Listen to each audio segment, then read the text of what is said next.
história do Vasco, Roberto Dinamite assumiu a presidência do clube no final de junho. Junto com ele, subiram ao poder em São Januário as esperanças de milhões de torcedores. Mas transformar em vencedor um time que teve o último ano de brilho em 2000, quando conquistou a Copa João Avelange e a Mercosul, não será tarefa fácil.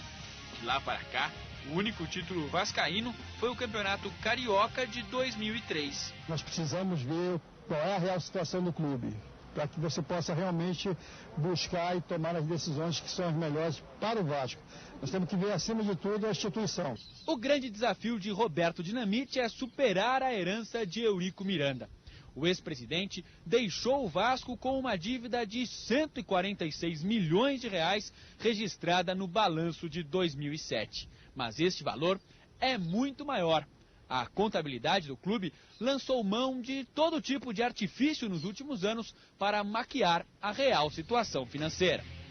Quem nos ajuda a entender a encrenca em que o Vasco está metido é José Henrique Coelho, líder do MUV, Movimento Unido Vascaíno, que fazia oposição a Eurico Miranda e apoiou Roberto Dinamite nas eleições do clube.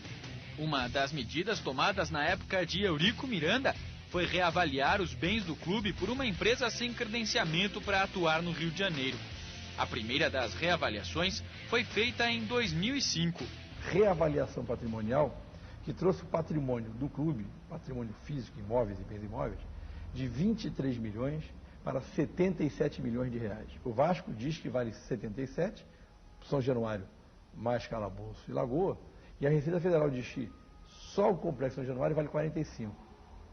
Nos custa crer que essa diferença de 32 milhões englobe o Calabouço e a Lagoa.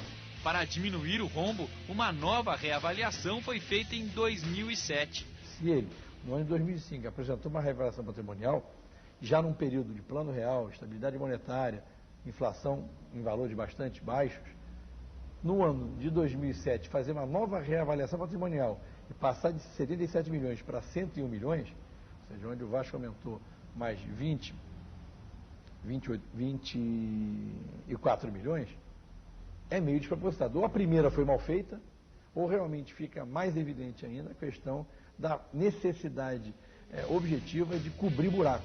Além destas práticas, há outros absurdos no balanço vascaíno. Ele omite do passivo volumes importantes na questão do a pagar. O Vasco mantinha até 2007 em sua contabilidade valores computados como recebíveis, dos quais o clube jamais veria a cor.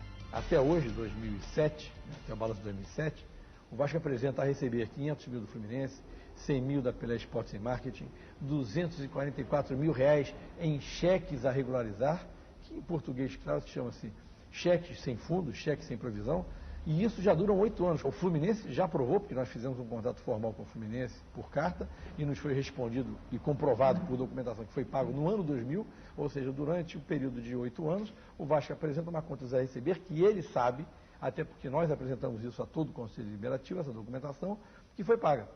Idem a da Pelé Esportes e Marketing. E mais absurdo é que nesses 8 anos nunca resolveram os cheques a regularizar. É uma regularização provavelmente muito lenta.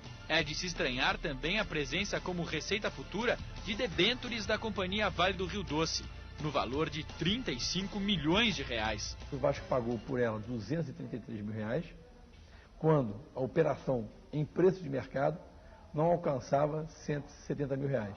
E vai e contabiliza, através de um laudo de uma contabilista paulista, que transformam 233 mil reais em 35 milhões numa conta sem pé nem cabeça.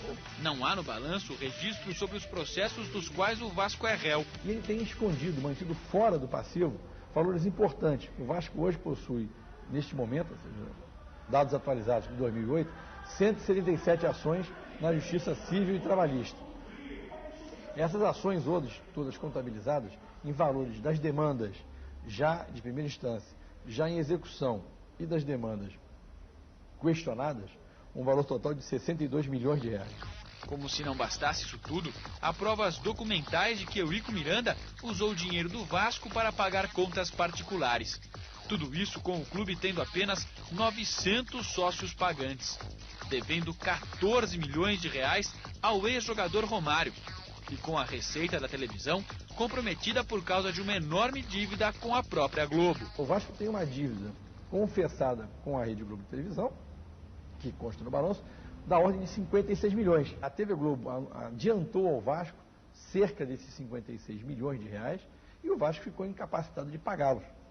Então ele fez um refinanciamento desses 56. A renegociação ficou extremamente onerosa para o clube, visto que foi utilizado